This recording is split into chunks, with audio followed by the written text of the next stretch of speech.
We start with an old man named Ted Crawford. By profession, he works as a specialist consultant hired by airlines to find the causes behind plane crashes. His skill is rare, almost one of a kind, so it is no surprise that Ted lives in luxury and has more than enough money. But Ted's life is far from perfect. His wife has a habit of cheating on him. That very afternoon, she is seen spending time with another man at a five-star hotel. The thing is, Ted already knows about their affair. Instead of exploding in anger, he quietly sneaks into their hotel room to confirm his wife's betrayal with his own eyes. After enjoying her time with her lover, Ted's wife, Jennifer, returns home to their huge house. Even though all her material needs are fulfilled, she still chooses to play with fire behind her husband's back. Here, Ted pretends to be ignorant. He even tries to fix their marriage by expressing his feelings to Jennifer. Sadly, every attempt at affection is met with irritation and disdain, as if she is disgusted by the fact that her husband is now an old man. Unable to tolerate her attitude any longer, Ted finally confronts all of her lies and ends their marriage in the most brutal way, by pulling the trigger. The gunshot immediately draws the attention of the gardeners outside the house. When they try to check inside, Ted fires again, this time at the windows. And that was the breaking point. This is fracture. After venting his rage, he calmly begins to manipulate the crime scene. He replaces all the used bullet casings, drags his wife's body to a specific spot, destroys any clothing with gunpowder residue, and cleans her body with hot water to remove remaining traces. The gardeners report the incident to the police, convinced that Mr. Ted is being held hostage by a robber. A detective who is also a skilled negotiator, Robert, is sent in to handle the situation. The twist is, Robert is actually Jennifer's secret lover. Until this moment, he has no idea that the house he is about to enter belongs to the husband of the woman he has been seeing. Whenever they met, Jennifer always hid her real identity. Ted does not resist at all. He calmly invites the detective to come in alone.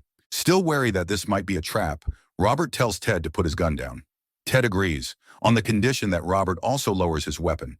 Ted not only surrenders, he openly admits what he has done. Robert is not surprised by the confession itself, but nothing compares to the shock when he realizes that Ted's wife is Jennifer. In that split second, while Robert is distracted by the discovery, Ted secretly grabs the gun on the table again. Before he can do anything more, the officers on site manage to take him down and arrest him. It turns out the gunshot did not kill Jennifer. However, the wound is so severe that she falls into a coma. Robert is furious, and he warns his colleagues that he must be allowed to interrogate the man who hurt the woman he loves. On the other side, Ted is not devastated at all by his arrest. Instead, he keeps smiling, as if everything is going exactly according to his plan. The story shifts and introduces a sharp young prosecutor named Willie. Almost every case he has handled so far has ended in victory. His talent is so noticeable that one of the top law firms in the country is already trying to recruit him. Even his current boss, Joe, reminds him not to switch careers.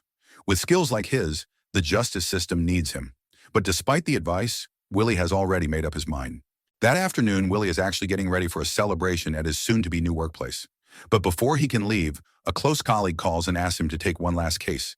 It is the attempted murder committed by Ted the day before. At first, Willie plans to decline. His time as a prosecutor is almost over. But his friend insists. The evidence is complete, the confession is already signed, and the case should be easy to win. Willie slips on his tuxedo, planning to stop by the courthouse briefly before heading to the party. When the hearing begins, something unusual happens. Even though Ted is wealthy, he refuses to hire a lawyer. He immediately dismisses the public attorney assigned to him. The judge and the prosecution are both confused by this choice. Most people who confess do not choose a jury trial, but Ted demands one. The request alone makes Willie hesitate. A jury trial will take much longer. Still, since all the evidence is already in police hands, he decides there is no harm in winning one final case before moving on. As Willie prepares to leave, Detective Robert approaches him. He warns Willie not to underestimate Ted. Willie brushes it off, more concerned about being late to his event. Not long after, Robert's warning proves true. Willie receives a call from Detective Flores, the officer in charge of the investigation. The gun they believed was used in the shooting has never been fired. It looks brand new, purchased only a month earlier. On top of that, the shell casings found at the scene do not match the ammunition Ted bought. One of the key pieces of evidence is now invalid. Later that night, at the party, Willie meets a woman named Nikki, the person who will soon become his new superior. From the moment they meet, he is instantly drawn to her and does nothing to hide it. The next day, police return to Ted's home to search again for the real murder weapon. Willie and Detective Flores are both convinced that Ted has hidden it somewhere inside the house. But after tearing the place apart, they find nothing. Even with the inconsistencies starting to appear, Willie still believes the case is manageable. After all, there is still other evidence. So instead of stressing over it, he chooses to spend the rest of the afternoon with Nikki. A few hours later, Willie receives a package. Inside are the documents meant for tomorrow's trial. He originally sent them to Ted so he could prepare his defense for the jury. But instead of reviewing them, Ted sends everything back full of scribbles and markings. Confused and annoyed, Willie heads straight to the prison to confront him. What happens next is the opposite of what anyone would expect. Instead of being intimidated, Ted controls the conversation. He casually brings up Willie's personal life, including his plan to switch careers and join a private law firm. Willie can't help wondering how Ted could possibly know all of this. It turns out Ted secretly hired a private investigator after their last meeting, and legally there is nothing wrong with it. Ted is completely confident he will walk away free. In fact, rather than letting Willie defeat him in court, he even offers Willie a job as his defense attorney. The offer is unbelievable and almost insulting, especially since the murder weapon still has not been found. But at least the police still have his signed confession from the night of the shooting. Before the meeting ends, Ted shares a strange story. His father was a chicken farmer, and every night they would sort eggs, separating the damaged ones from the perfect ones. Ted was the best at spotting tiny flaws. That skill is what made him valuable in aircraft accident investigations. He always finds the weakness in anything. According to him, Willie has one big weakness too. Willie never wants to lose. The next day the trial begins. Willie starts calling witnesses, beginning with the gardeners who were at the house during the shooting. He carefully builds the argument that Ted was the only person beside Jennifer when the crime happened. Meanwhile, Ted remains relaxed. The judge even notices that instead of paying attention, Ted is busy sketching. Since the murder weapon still has not been recovered, Willie continues presenting witnesses who support the same narrative. Once the jury seems convinced, he calls his final witness, Detective Robert, the only person who heard Ted confess directly.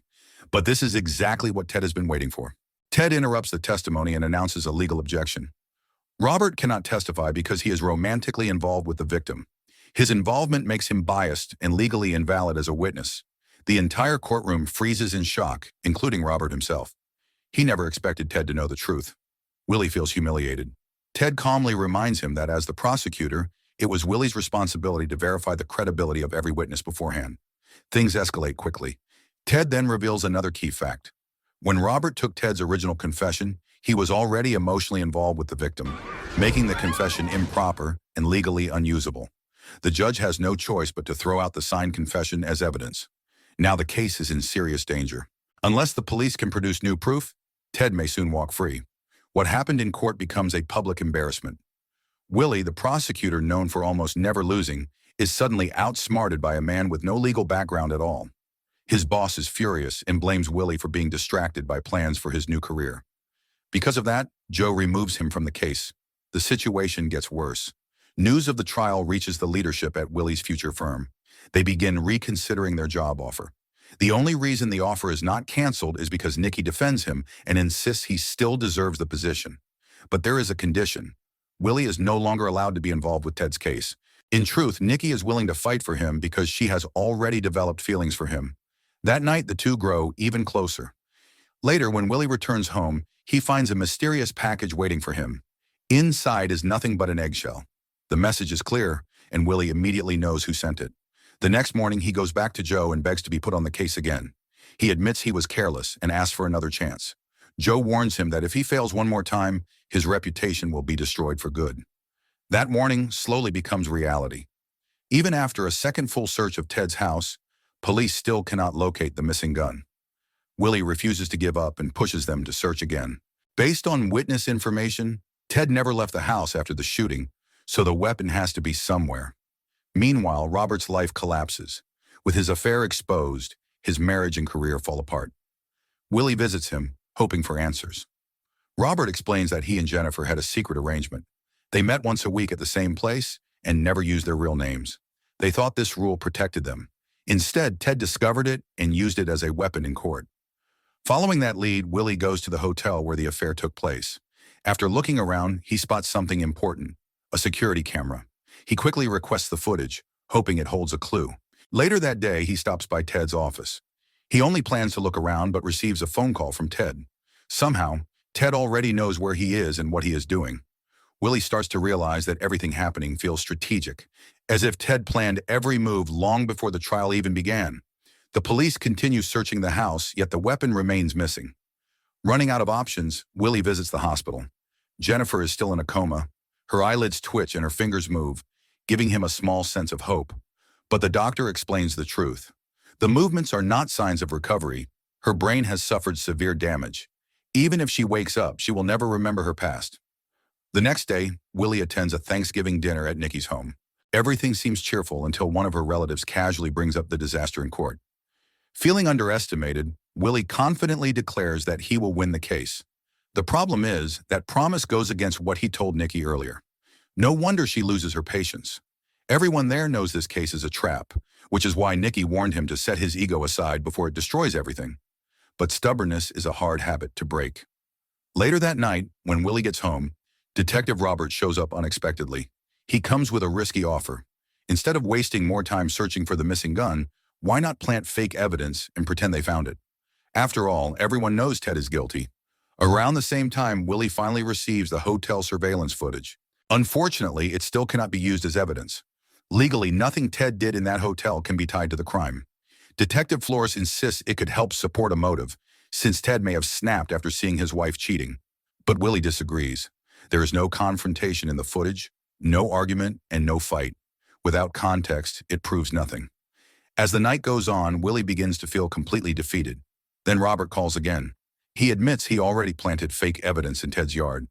If Willie wants to win tomorrow's trial, all he has to do is pretend the police found the murder weapon. It is tempting. There is only one day left. So Willie prepares a backup plan. Before heading to court, he tells his assistant Mona to wait outside the courtroom. If the trial reaches a dead end, she will rush in and announce that police just discovered the gun. By now, the media is watching closely. Willie's entire career hangs on what happens next. When the trial begins, Ted immediately interrupts. He announces that during the past week, he has researched the law himself. According to legal procedure, the prosecution can no longer hold him unless they present new evidence. Willie freezes. He asks for a moment to check his phone. This is the exact moment he could use the planted weapon to save the case. But instead of cheating, his conscience takes over. He refuses to cross that line. The judge has no choice but to dismiss the case. Ted is officially free. The consequences are immediate. Robert cannot handle the humiliation or guilt. Not long after the verdict, a single gunshot echoes, and Robert takes his own life.